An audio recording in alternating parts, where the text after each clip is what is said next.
So what's going on, guys? DIY Dan here again, and this is another episode of Backroads Arizona. This video is going to contain an installation and review of some Kemi Moto side mirrors that I purchased to go on my long travel Sandrail that I recently put together. This review I'm going to give is not a how to take it out of the box review. It is an actual use and abuse. I've had a set of these on my razor for over 3 years now, and that razor has been well used.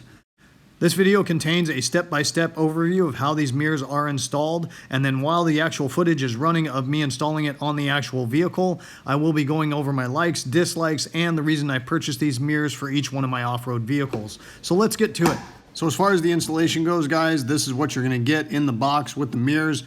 Obviously, the mirrors that come with it are going to be brand new. These are the 2 mirrors that I have broken in the 3 to 4 years that I've had my razor. You're going to get the 2 brackets that bolt to the roll cage to hold the mirrors. Plus, you're going to get 4 different colors of the snap-in pieces that go on the back of the mirror. Personally, I think the only ones that look good are the black because they match the mirror correctly. Once you pick your color, all you have to do is line it up and just force those down into place, and you should hear a little detent as they pop into place. The other colors have a very cheap and chintzy look to them, in my opinion, but each to his own.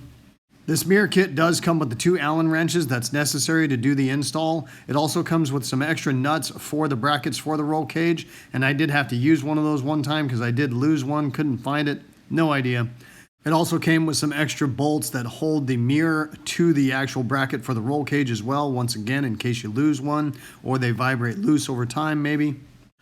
Right here you can see that it does come with some extra rubbers inside the brackets depending on the size roll cage you are attaching it to. I have installed these on a 2-inch roll cage, which is my long travel car. The Razor has an aftermarket cage that is 1.75 inches. My little Coyote sand car does use 1.25 inch roll cage material. That did end up being a little trickier, and I did have to use some other rubbers from some other roll cage clamps that I had bought previously in order to adapt that and make that work. And 1.25 inch pipe is kind of an oddball as far as roll cages go, so that is why I had to adapt that, and it did not come with those brackets. You'll notice that these ones do say that they will fit 1.75 inch and 2-inch roll bars. Here's a quick video of the mirrors that I put on that Coyote car, and you can see that I've got the 1 size rubber bushing on one side and the little bit bigger one on the other side. That's the only way I could get that thing super tight where it wouldn't just move on its own when I tightened it down. The roll bar clamps are going to come assembled. Use the supplied Allen wrench in order to remove the 4 bolts from those clamps. Be careful when you do that you do not lose the nuts that are in one of the halves of the roll bar clamps. I do like the design of these because all you need is the Allen wrench. The nut is held in by a recessed area in the bracket, so you do not need a wrench in order to hold it.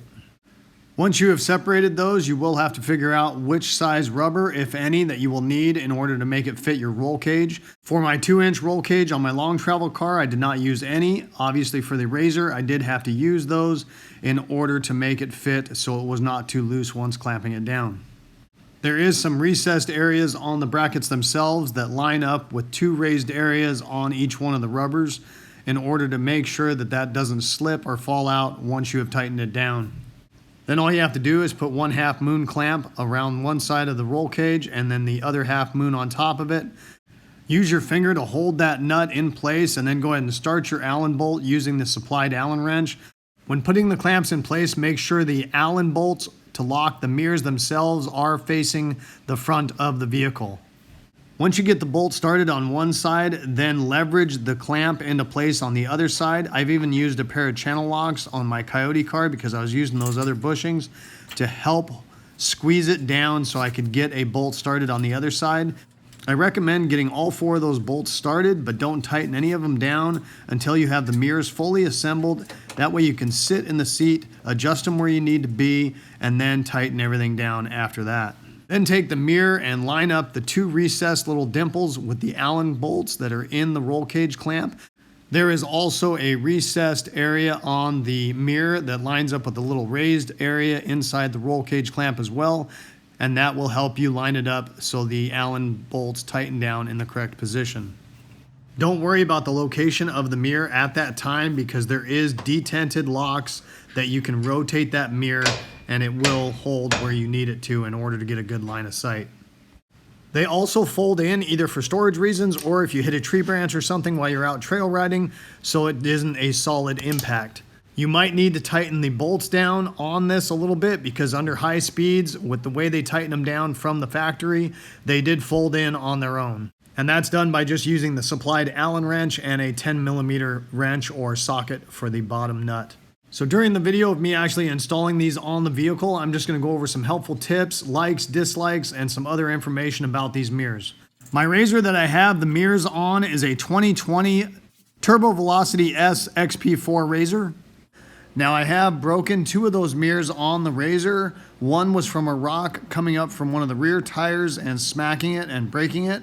The other time I had one of those mirrors break, I was actually up at the Cinders in Arizona, and I actually went too close to a tree branch. Past that, it smacked the front of the mirror, which did crack the glass as well. And keep in mind, when that happened, I was doing at least 40 miles per hour minimum, so it's not like I was doing a 5-mile-an-hour trail ride and just barely tapped it. So it was understandable that I did break it at that time. When I broke that first piece of glass on the razor, I actually tried going to find a replacement lens. They don't really sell them. However, at least the mirrors themselves are not outrageously priced. They're around 40 bucks, so it's not like breaking the bank to replace them. Now, because of the past history with breaking those mirrors on the razor, when I went looking this time, I did try and find mirrors that had replaceable lenses. And I just couldn't find any that were really available for a decent price, and that's why I went ahead and bought 2 more sets of these Kemi Moto mirrors. So there is a couple reasons why I actually like having side mirrors on these off-road vehicles. When I'm out at the dunes, those side mirrors help me locate the person that is behind me. Another reason I put them on my long travel car is because just for loading and unloading and storage, it gives me that line of sight where the rear tires are to make it easier to come close to either loading it in the trailer or when I pull it in my garage, so I miss the garage door rail, because I am obviously trying to get it as tight as possible to give me as much room in the other spot in the garage as possible. On my small Coyote car, they come in really handy when I'm up at the Cinders, giving me a line of sight for those rear tires as well, because when going between trees and stuff, I have clipped the back end of that car on trees because it is so much wider in the rear than it is in the front. So that's going to wrap it up for this video, guys. Hopefully you guys enjoyed it and it gave you some good information. If so, make sure you hit that like button and subscribe to my channel if you haven't already. I'd really appreciate it. The whole concept of my channel is to give you guys the most information in the least amount of time as possible so I don't waste your time. And I hope to see you next time. Have a good one. Later.